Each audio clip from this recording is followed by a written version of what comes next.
J'ai poignardé mon frère cadet en plein cœur, sous les yeux écarquillés de nos parents qui hurlaient mon nom comme une malédiction. Le sang giclait chaud sur mes mains tremblantes, mais au lieu de la panique, une étrange paix m'a envahi. C'était le premier acte d'une justice que j'attendais depuis trop longtemps. Et maintenant, alors que les sirènes hurlent au loin dans les rues pluvieuses de Paris, je sais que cette nuit n'est que le début de ma confession, une vengeance qui divisera le monde en coupables et en complices. C'était une soirée d'automne 2023, dans notre appartement haussmannien du Marais, ce quartier où les façades ocre cachent tant de secrets pourris. J'avais 32 ans, Élise Moreau, avocate pénaliste spécialisée dans les affaires de corruption, ironie du sort, puisque ma propre famille était un nid de vipères. Mes parents, Henri et Claire Moreau, étaient des piliers de la bourgeoisie lyonnaise. Lui, un ancien banquier à la retraite, elle, une galeriste qui collectionnait les Picasso volés autant que les mensonges. Et mon frère, Julien, 28 ans, le chouchou, l'héritier prodigue qui gérait l'entreprise familiale de vin fin à Bordeaux. Nous étions la famille parfaite, du moins en surface. Les dîners du dimanche, les vacances en Provence, les photos Instagram où tout le monde souriait. Mais sous cette façade, il y avait une faille, une crevasse qui s'était ouverte il y a 10 ans, quand j'avais pris la faute pour eux tous. Tout avait commencé en 2013, lors d'une de ces crises financières qui secouent la France comme un vieux chêne dans la tempête. L'entreprise Moreau Vin, fondée par mon grand-père, croulait sous les dettes. Mon père, dans sa panique, avait détourné des fonds européens destinés à l'export, un petit million d'euros, volatilisés dans des comptes offshore aux Bahamas. Julien, alors étudiant en énologie, avait aidé à falsifier les documents, effaçant les traces numériques avec l'aide d'un hacker ami. Ma mère, elle, avait fermé les yeux, préférant dépenser l'argent volé en bijoux Chanel plutôt qu'en audit. Moi, j'étais l'aîné, la responsable légale de l'entreprise depuis mes 22 ans. Il m'avait supplié « Élise, tu es forte, tu t'en sortiras. Prends la faute, on te couvrira. C'est pour la famille. » Aveugle d'amour filial, j'avais plaidé coupable d'escroquerie aggravée. 5 ans de prison ferme à Fleury-Mérogis, la tôle où les rêves pourrissent plus vite que les corps. À ma sortie en 2018, j'avais changé. La prison m'avait forgé comme un couteau, aiguisé, froide, prête à trancher. J'avais repris mes études de droit par correspondance, passé le barreau en secret, et trouvé un boulot dans un cabinet miteux de la banlieue parisienne. Mais la famille, oh, ils m'avaient accueilli à bras ouverts.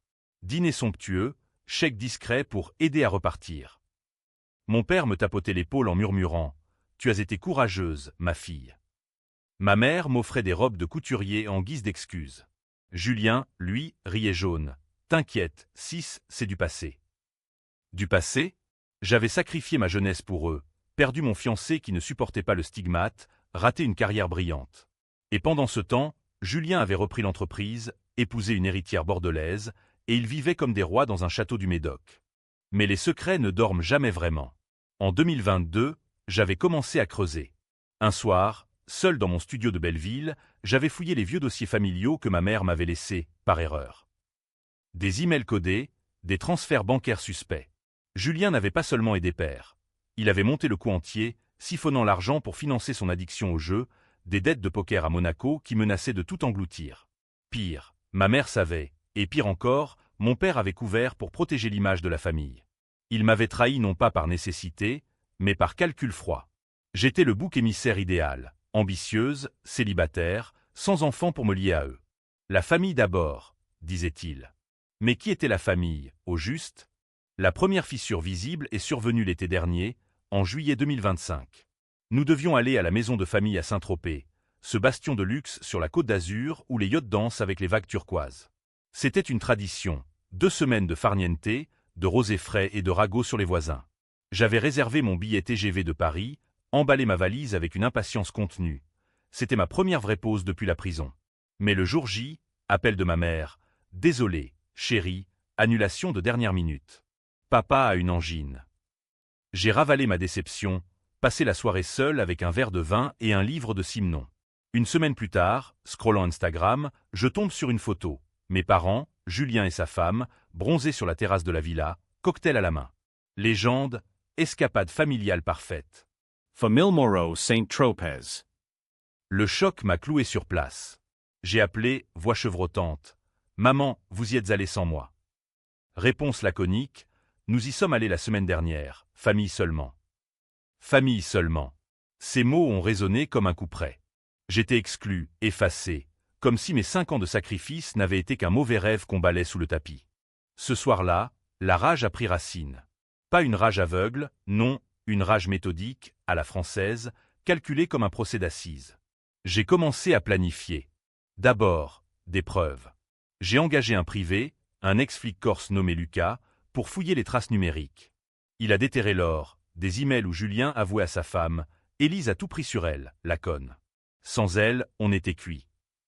Ma mère répondait, c'est pour son bien, elle en sortira plus forte.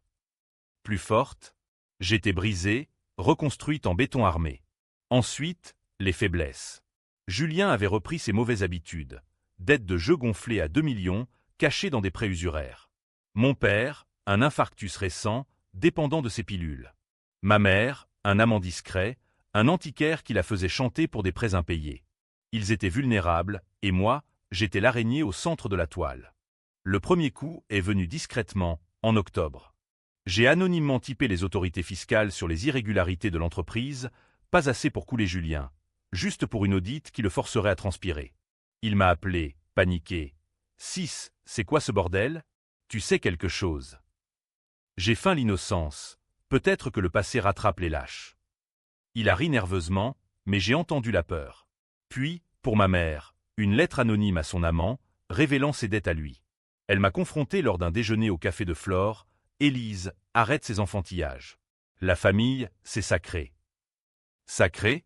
J'ai souri, comme mon sacrifice l'était pour vous. Elle a pâli, changé de sujet. Mon père, lui, a reçu un dossier médical falsifié, un risque cardiaque exagéré, envoyé à son assureur. Ses primes ont explosé, il a dû vendre des actions de l'entreprise. La tension montait, comme un thriller de Chabrol où chaque regard cache un poignard. Julien a commencé à flipper, me bombardant de messages. « On doit parler, Élise. Tout est pardonné. » Pardonné? Il passait son temps à flip-flops, d'abord suppliant, puis menaçant. « Si tu continues, je balance tout sur toi. La prison, tes petits deals au cabinet. » Des deals? J'étais clean, mais il inventait pour me déstabiliser. Lors d'un dîner de Noël forcé à Lyon, il a craqué. « Tu crois que c'était facile pour nous? Tu étais déjà taché, avec ton job de merde. On t'a sauvé. » Sauvé? J'ai renversé mon verre de Bordeaux sur sa chemise en soie. Sauvé comme on sacrifie une brebis au loup. La table s'est figée, ma mère tout sautant, mon père marmonnant sur l'unité familiale. Mais l'unité était morte, enterrée sous des mensonges. Au printemps 2025, j'ai passé à l'étape suivante, l'infiltration. J'ai séduit le comptable de Julien, un jeune idéaliste nommé Théo, lors d'une dégustation à Beaune. Quelques verres de pinot noir, des confidences sur la famille toxique, et il m'a filé les codes des comptes. J'ai siphonné juste assez pour rembourser mes propres dettes de prison. Symbolique, mais douloureux pour lui. Julien a pété un câble, débarquant chez moi une nuit d'avril, ivre et furieux. « C'est toi, hein? La salope qui nous ruine. » Il m'a giflé, la première fois de sa vie. J'ai goûté le sang sur ma lèvre, et au lieu de pleurer, j'ai ri. « Bienvenue dans mon monde, petit frère. » 5 ans de ça, tous les jours. Il est parti en claquant la porte, mais je voyais les fissures. Son mariage craquelait, sa femme le quittait pour un vigneron plus stable. Les mois suivants ont été un balai de manipulation. Mon père, sentant le vent tourner, a tenté de me réconcilier. Un chèque de 50 000 € pour ton avenir. J'ai déchiré le papier devant lui, dans son bureau lambrissé de la rue de Rivoli. Mon avenir, tu l'as volé, papa. Prends-le comme un acompte sur la dette. Il a eu une crise, hospitalisé à l'Hôtel-Dieu. Ma mère m'a accusé de matricide moral. Tu le tues à petit feu. Peut-être. Mais qui avait commencé? Julien, de son côté, louvoyait comme un politicien. D'abord allié à moi contre les parents, on les laisse crever ensemble. Puis contre moi avec la mère, elle est folle, faut la faire interner. Ces revirements me donnaient la nausée, mais aussi du pouvoir. Il se révélait pour ce qu'il était, un serpent sans colonne. Le climax est arrivé en décembre 2025, pile poil ce soir-là. Nous étions censés fêter les 20 ans de l'entreprise à Bordeaux, un gala somptueux au Château Margaux. J'y suis allé, robe noire moulante comme un linceul, cheveux relevés en chignon sévère. La salle bruissait de rires fins, de flûtes de champagne et de toasts hypocrites. Julien m'a pris à part dans un couloir voûté. « Trêve, Élise. On efface tout. Je te rends ta part, on recommence. » Ses yeux brillaient de sueur, de désespoir. J'ai sorti le couteau, un laguiole hérité de grand-père, l'âme gravée d'un thème pour Moreau. Trop tard, Julien. La famille seulement, hein. Il a reculé, bredouillant. c'était pas personnel. Juste. La survie. Survie. Le mot a déclenché le flash. Moi en cellule, comptant les jours, pendant qu'il sirotait du cru dans des caves fraîches. Le coup est parti net, précis comme un verdict de cour d'assises. Il s'est effondré, gargouillant, les yeux implorants. Mes parents ont surgi, attirés par le bruit. « Élise, mon Dieu, qu'as-tu fait ?» J'ai lâché l'arme, main en sang, ce que vous auriez dû faire il y a 10 ans, justice. La police est arrivée vite. Bordeaux n'est pas Paris pour les sirènes lentes. Menottés dans la voiture, je les ai vus, brisés, se tenant l'un l'autre. Vengeance accomplie? Pas tout à fait. Car en fouillant ses poches, avant l'arrivée des flics, j'ai trouvé la lettre. Une confession signée de Julien, avouant tout le détournement, m'innocentant rétroactivement. Il l'avait écrite pour se racheter, la postère après le gala. Twist cruel. En le tuant, j'avais scellé ma propre damnation. Était-ce justice ou folie? Les lecteurs jugeront. Moi, je retourne en prison, mais cette fois, avec la tête haute. La famille est morte. Vive la vérité. Les jours suivants, mon incarcération provisoire à la maison d'arrêt de Gradignan ont été un tourbillon de interrogatoires et de nuits blanches. Les murs beiges, imprégnés d'humidité atlantique, me rappelaient Fleury-Mérogis, mais avec une twist. Cette fois, j'étais accusé de parricide fraternel, un crime qui fait les gros titres du Figaro et scandalise les dîners en ville. Mon avocate, une vieille louve nommée Martine Duval, m'a visité le 3e jour. Élise, la lettre de Julien change tout. Innocence pour l'escroquerie, mais pour le meurtre, c'est la préméditation pure. Préméditation. J'ai souri dans le parloir vitré. Et la leur, pour m'avoir sacrifié, c'est de la légitime défense familiale. Elle a secoué la tête, ses boucles grisonnantes dansant. Les jurés ne voient pas ça comme ça.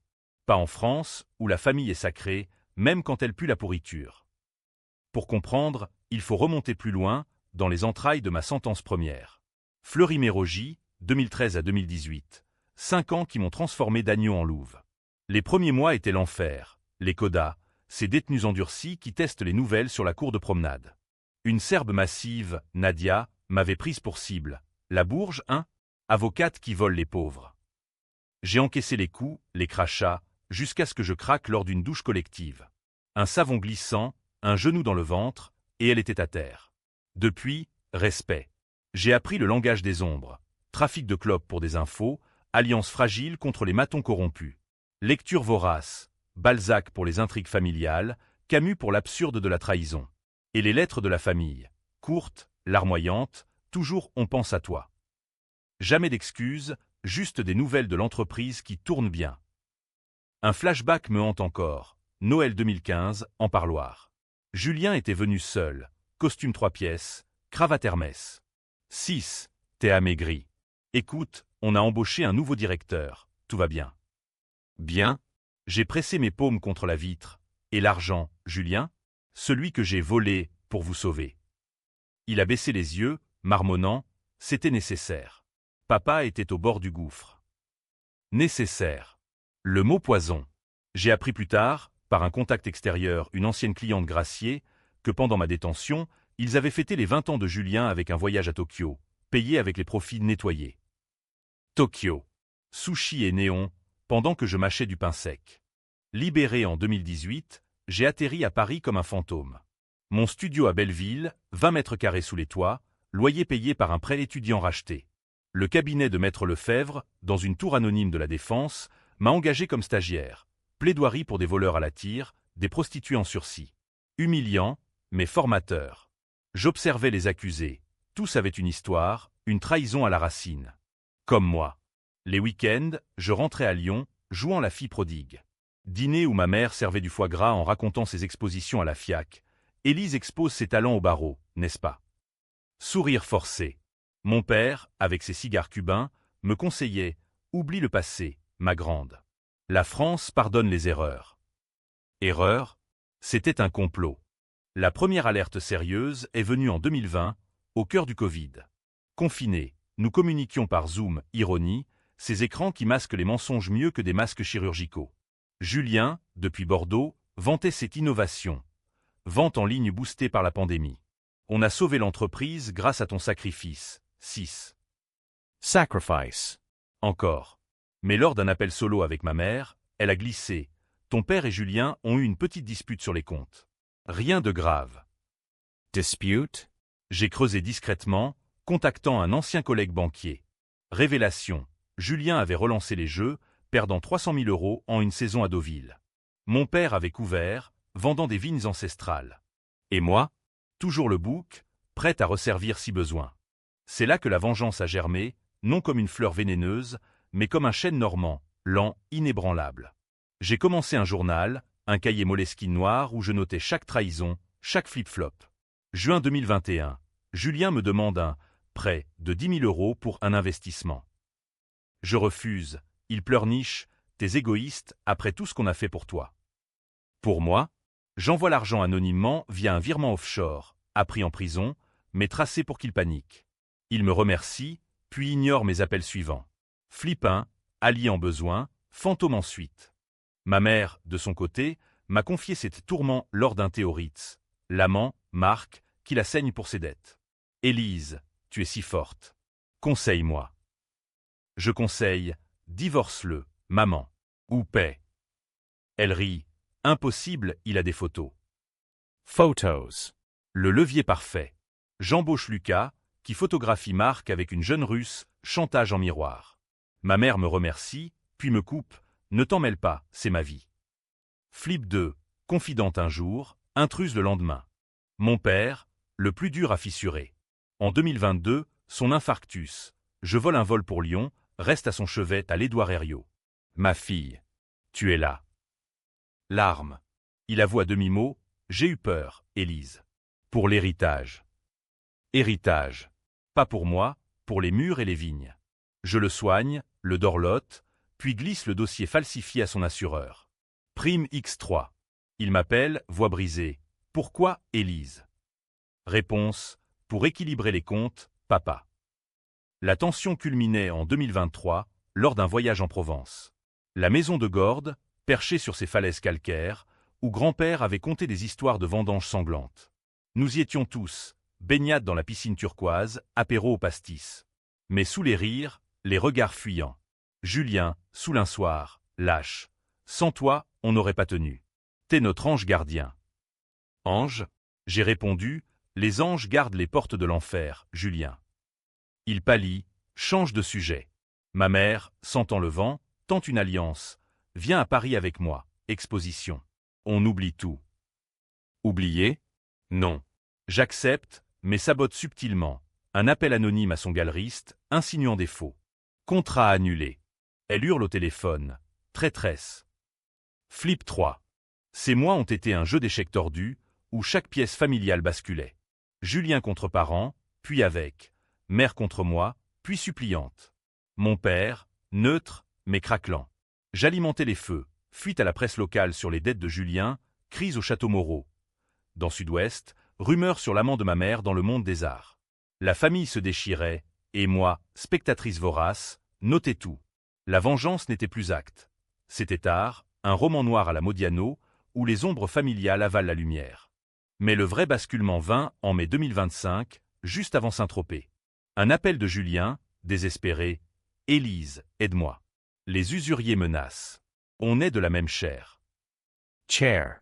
J'hésite, un instant de faiblesse, souvenir d'enfance, lui et moi courant dans les vignes. « Viens à Paris, » dis-je. Il arrive, hagard. Je lui tends un dossier, preuve de tout, plus un chèque pour rembourser. Prends et avoue. Il signe la confession, tremble. Merci, 6. Trêve. Trêve. Mais en le raccompagnant, je vois son regard. Le serpent qui dresse la tête. Il flippe encore, garde le chèque, brûle la lettre. Non, il la garde, par peur ou remords. Saint-Tropez scelle le sort. Leur exclusion me vaccine contre tout pardon. De retour à Paris, je prépare le gala, le laguiole aiguisé, le plan millimétré. La suite, vous la connaissez. Mais dans cette partie, comprenez, la trahison n'est pas un événement. C'est une chaîne, forgée lien par lien, jusqu'à ce que le sang la rompe. Le gala au Château Margaux était un chef-d'œuvre d'hypocrisie, un bal masqué où les masques tombaient plus lentement que les bulles de champagne. La salle des vendanges, voûtée de pierre blonde, bruissait de 200 invités. Sommelier en smoking, journaliste du Point, héritier bordelais aux accents traînants.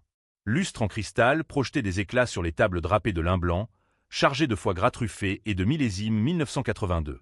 L'air embaumait le bois de santal et le mensonge. J'y suis entré comme une ombre en dior noir, échancré juste assez pour distraire, collier de perles de ma mère serré comme un garrot autour de mon cou. « Élise! Quelle surprise !» s'exclame mon père, verre à la main, teint rosé par le Bordeaux. Surprise? J'avais RSVP il y a des mois. Il savait. Julien m'a repéré près du bar, où je sirotais un Sancerre sec pour calmer mes nerfs. Il s'approche, sourire carnassier. « 6, t'es radieuse. Oublions les conneries, hein? Ce soir, on fête. » Fête. Ses yeux glissaient sur moi, calculateur. Il avait déjà flippé 3 fois cette semaine. D'abord, appel suppliant pour la confession, je la poste demain. Puis, silence radio. Enfin, texto menaçant, si tu parles, je nie tout. Le serpent. Je hoche la tête, effleure son bras. À la famille, Julien. Il rit, trop fort, commande 2 coupes. Ma mère nous rejoint, robe lamée or, diamants étincelants, se payer avec l'argent sauvé. Ma chérie, tu as maigri. Mange. Son regard fuit le mien. Elle sait que j'ai saboté son exposition, mais feint l'ignorance. Flip 4, affection feinte pour désarmer. La soirée s'étire en discours sirupeux. Mon père monte sur l'estrade, micro en main. 20 ans de passion, grâce à vous tous, et à ma famille, mon rock. Rock, le public applaudit, je sens la bile monter. Julien suit, charismatique, à Élise, qui nous a appris la résilience. Résilience. Un murmure d'approbation. Certains savent pour ma prison, la voient comme une rédemption. Je ris intérieurement. Si seulement ils savaient que le roc est poreux, rongé par la trahison. Pendant le dîner, assigné à leur table, les tensions suintent. Ma mère chuchote. Ton père est fragile, Élise. Pas de scandale. Scandale. Je réponds bas, comme vous m'en avez évité un. Elle blêmit, porte à ses lèvres un amuse-bouche au caviar. Après le dessert, tarte aux figues et glace au safran, la piste de danse s'anime au son d'un jazz manouche. Julien m'entraîne, dansons pour les vieux temps. Vieux temps, nous, gosses, valsant sur du vinyle à Lyon. Sa main sur ma taille est moite. Il murmure, la lettre, je l'ai postée ce matin. Tout est clean. Clean. Mon cœur cogne. Mensonge ou vérité? Je le serre plus fort. Prouve-le. Il hésite, puis, viens au bureau après, je te montre la copie. Bureau. Le piège parfait. Nous valsons, corps contre corps, et pour un instant, je vacille, est-ce remords chez lui, ou nouveau flip? La musique s'arrête, il m'embrasse la joue, trop près, je t'aime, 6. Amour. Le mot qui brûle. Je m'éclipse aux toilettes, marbre froid sous mes doigts tremblants. Miroir, mon reflet, pâle, yeux fiévreux. La vengeance pèse, un boulet. Et si j'arrêtais? Postère la confession moi-même, laisser la justice trancher. Mais non, ils m'ont exclu de Saint-Tropez, de leur famille seulement. Le couteau dans mon clutch vibre comme un cœur. De retour, je croise Lucas au bar, déguisé en serveur, clin d'œil. Il a l'épreuve finale, enregistrement de Julien admettant les jeux à un bookmaker. Je glisse vers le couloir voûté, où les tonneaux centenaires veillent comme des sentinelles. Julien me suit, comme prévu, Élise attend. La porte claque derrière nous, l'obscurité nous avale. « Qu'est-ce que tu veux vraiment ?» demande-t-il, dos au mur. Je sors le laguiole, l'âme luisant sous une ampoule nue. La vérité, Julien. Depuis le début. Il rit nerveusement. T'es folle. La lettre est partie, je te jure. Juré. Sur quoi? Je presse la pointe contre sa chemise. Comme tu as juré de m'aider en prison. Flashback. Ces visites sporadiques, promesses de « je t'envoie des sous », jamais honorées. Il recule, c'était compliqué. Les parents. Parents. Le bouclier éternel. Tes flips, Julien. Allié, traître, suppliant, fatigué. Ma voix tremble, la rage bouillonne. Il tend la main. Donne-moi le couteau. On parle à papa. Parler. Trop tard. Le coup part, un geste fluide, appris en autodéfense à Fleury. La lame s'enfonce, craquement sourd. Ses yeux s'écarquillent. Surprise, puis douleur, puis compréhension. Élise. Pourquoi? Il glisse au sol, s'empoulant sur le sol de pierre. Je m'agenouille, fouille sa veste. La lettre, froissée, signée. Il l'avait gardée. Mon hurlement attire les cris. Mes parents déboulent, ma mère s'effondre. Mon fils. Élise, mon Dieu. Mon père, livide, Que as-tu fait, fille maudite? Maudite. Je brandis la lettre. Lisez. C'est fini. Mais les sirènes hurlent déjà. Invité paniqué bloque la sortie. Au commissariat de Bordeaux, l'interrogatoire est un balai de mensonges. Inspecteur Roux, moustache gauloise, me fixe. Mademoiselle Moreau, parricide pour vengeance financière? Classique, mais sanglant. Je ne nie pas. Pas vengeance. Équilibre. Il ricane. Équilibre? Votre frère avoue tout dans cette lettre. Vous seriez innocente pour l'escroquerie, héroïne, même. Pourquoi le tuer? Pourquoi? La question qui ronge. Dans ma cellule, nuit hantée, rêve où Julien vit, nous fuyant ensemble à Marseille, recommençant net. Où je suis la louve, dévorant la meute. Psychologie sombre. La prison m'a rendu borderline, disent les experts. Borderline comme la Garonne, entre calme et cru. La presse explose. Drame chez les Moreau, sœur tue frère dans scandale financier. Libé titre La famille empoisonnée. Les lecteurs se divisent. Certains me voient martyr, elle a payé 2 fois. D'autres monstres, meurtre gratuit. Mes parents témoignent. Ma mère, effondrée à la télé, elle était jalouse, possessive. Jalouse? Mon père, muet, vend la maison de Gordes. Twist naissant. La lettre révèle plus. Julien avait un enfant illégitime, fruit d'une liaison pendant ma prison. Mon neveu, caché, vivant à Nice avec une nounou. Famille seulement. Élargie sans moi. La partie se ferme sur le procès imminent. Vais-je plaider la folie ou la vérité brute? La vengeance divise, justice ou abomination. Bientôt, les jurés décideront. Moi, je dors avec le fantôme de Julien, murmurant « Flip final, 6 ». Le procès à la cour d'assises de Bordeaux, janvier 2026, était un cirque médiatique, un opéra wagnérien où chaque aria était une accusation. La salle, boiserie sombre et portraits de juges moustachus, puait le passé, comme la France elle-même, pays des lumières et des ombres. Moi, au banc des accusés, en tailleur gris austère, cheveux tirés, fixant le jury, 12 citoyens ordinaires, mix de retraités lyonnais et de jeunes cadres, censés juger l'injugable. Martine Duval, mon avocate, plaide la légitime défense morale. Ma cliente a été trahie par sa chair, sacrifiée comme Iphigénie. Le meurtre? Un cri étouffé depuis 10 ans.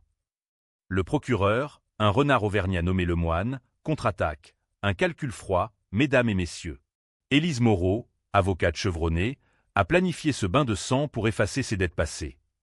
Dettes. Les miennes ou les leurs. Les témoignages s'enchaînent comme des uppercuts. Premier, Lucas, mon privé corse, sous immunité. J'ai vu les preuves, email, transfert. Julien Moreau a orchestré le détournement, laissant sa sœur au pied de l'échafaud. Le jury murmure. Une femme d'une 50aine d'années hoche la tête. Elle sent la trahison sororale? Puis, Théo, l'ex-comptable séduit. Julien me confiait ses dettes de jeu, ma sœur paiera encore, disait-il en riant. Rire. Le procureur bondit. Séduit pour trahir. Élise Moreau manipulait comme une professionnelle. Martine rétorque.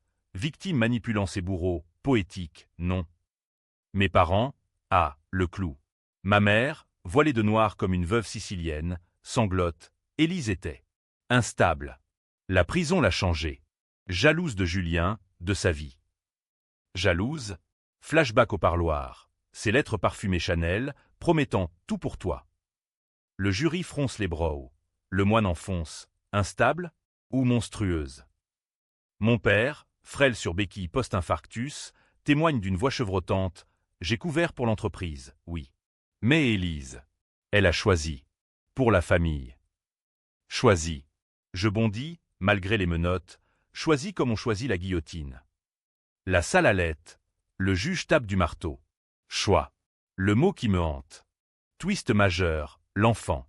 Appelé par Martine, la nounou de Nice, une Espagnole nommée Rosa, le petit Lucas, 5 ans. Fils de Julien, d'une liaison en 2020. Il voulait le cacher, honte, dette. Photo projetée. Un bambin aux yeux verts comme les miens, jouant sur une plage niçoise. Le jury gaspe. Ma mère s'effondre, je savais. Mais c'était son secret. Secret. La salle explose en murmures. Elle l'a tué, sachant pour l'enfant. Le moine jubile, meurtre d'un père, abomination. Mais Martine pivote. Julien trahissait même son fils, le laissant vulnérable. Élise vengeait l'innocent. Innocent. Lucas, mon neveu, orphelin par malâme. Controversée, héroïne protectrice ou meurtrière égoïste. Témoignage surprise. L'ex-femme de Julien, Camille, en larmes, il flip-flopait sans cesse, amour, haine, dette. Élise, elle essayait de le sauver, au début. Mais il l'a brisé. Brisé. Le jury divisé, un homme d'affaires hoche la tête, une mère de famille détourne les yeux. Moi, je témoigne enfin, voix ferme, j'ai pris la faute pour eux. Prison, exclusion, mensonge. Saint-Tropez, famille seulement. Le couteau, pas impulsif. Justice. Justice. Le moine ricane, justice autoproclamée, anarchie. La salle applaudit mi-figue mi-raisin. Hors cours, le pays débat. Pétition en ligne, libérer Élise, symbole des sacrifiés familiaux. Contre-édito du Monde, limite de la vengeance, un pas vers le chaos. X, ex-Twitter, bouillonne. Trahison Moreau, 5 cents 4 tweets. Certains me voient Antigone moderne, d'autres, Lady Macbeth en Dior. Mes parents, exilés à Lyon, vendent tout, le château, les vignes. Ma mère craque en interview, on les met. À notre façon. Façon. Euphémisme pour l'acheter. Le procès s'étire en appel à témoins. Ancien codétenu de Fleury, validant ma transformation. Expert psy, diagnostiquant troubles de stress post-traumatique avec très borderline. Borderline, la ligne floue entre victime et bourreau. Nuit après nuit, en cellule, je rêve de Lucas. Tati, pourquoi papa? Pourquoi? La question finale. Verdict imminent. Divisera-t-il? Libération conditionnelle ou perpétuité? La vengeance, ce monstre, dévore son maître. Mais au fond, ai-je gagné? La famille est en cendres. La vérité, nue. Prochain acte, l'appel, peut-être la grâce. Ou l'enfer éternel. Le verdict tombe un matin de février pluvieux, la Garonne gonflée comme mes veines. La salle d'audience, étouffante malgré le froid, retient son souffle. Le président, un magistrat chevelu à la Houellebecq, lit d'une voix monocorde, coupable de meurtre avec préméditation, mais circonstances atténuantes, provocation morale grave. 15 ans, aménageable après 8. 15 ans. Pas la perpétuité réclamée par le moine, pas l'acquittement fantasmé par Martine. 8 ans, assez pour ronger, pas pour oublier. Le jury se lève, visage crispé, la mère de famille pleure. L'homme d'affaires applaudit discrètement. Dehors, flash crépite, Élise Moreau condamnée, vengeance ou tragédie. Mes parents, au banc des parties civiles, ne réagissent pas. Ma mère, silhouette voûtée, fixe le vide. Mon père, main sur le cœur, murmure un Dieu merci. Merci pourquoi? La modération ou ma chute? Martine Métrin, on appile Élise. La lettre de Julien, l'enfant au sapèze. Pesé. Comme le laguiole dans ma main ce soir fatal. Transféré à Fleury-Mérogis, ironie, retour aux sources, je rumine. La cellule, numéro 247, sent le désinfectant et le désespoir. Codétenu chuchote. La tueuse de frères? Respect. Respect. Monstre ou icône? Le twist final éclate une semaine plus tard, via un courrier de notaire. Assise sur le lit superposé, je déchire l'enveloppe. Testament de Julien, rédigé post-confession. À Élise, ma sœur, mon ombre, tout. L'entreprise, le château et la garde de Lucas. Tu as payé pour nous, maintenant, vis pour lui. Tout. 2 millions en actifs, plus un gamin de 5 ans qui m'appelle Tati sur une photo jointe. Mes parents contestent, incapables. Meurtrière. Mais la loi, cette garce française, penche pour le sang, le mien, intègre. Lucas, mon héritage empoisonné, un neveu orphelin que j'élèverai derrière barreaux, via visite surveillée. La presse s'emballe, héritière sanglante, Élise Moreau, mère posthume. Débat furieux, elle mérite la fortune victime. VS, c'est du sang sur l'or. X explose. Threads sur la malédiction Moreau, podcast analysant mes flips psychologiques. Mes parents, ruinés par les frais, s'exilent en Suisse. Trop de douleur, lit-on dans Var Matin. Douleur. La leur, ou la mienne multipliée par 10. En cellule, je rencontre Nadia, la Serbe d'antan, blanchie. Vengeance, hein? Ça goûte amer. Amer. Comme le Marc après le Bordeaux. Je lui confie Lucas, il mérite mieux. Elle hoche, comme toi. Battle l'appelle. Appel. Pétition en ligne atteint 100 cas signatures, libérer Élise pour l'enfant. Soutien de féministes, symbole des femmes sacrifiées, mépris de conservateurs, menace pour la famille traditionnelle.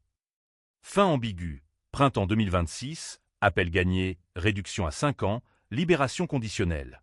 Je sors, ombre pâle, sous soleil bordelais. Lucas m'attend à l'aéroport, main dans celle de Rosa. Tati. Ses yeux, miroir de Julien, de moi. Mes parents, disparus, mais une lettre. Pardonne-nous. La famille. Était un mensonge. Mensonge. Je brûle le papier, prends le train pour Nice. Vengeance accomplie? Héroïne ou paria? Le lecteur choisit, happy end avec un enfant, ou bicacéache éternel, hanté par le sang. La France, pays des paradoxes, avale ses monstres. Moi, je vis, enfin. Mais le couteau, dans mes rêves, brille encore.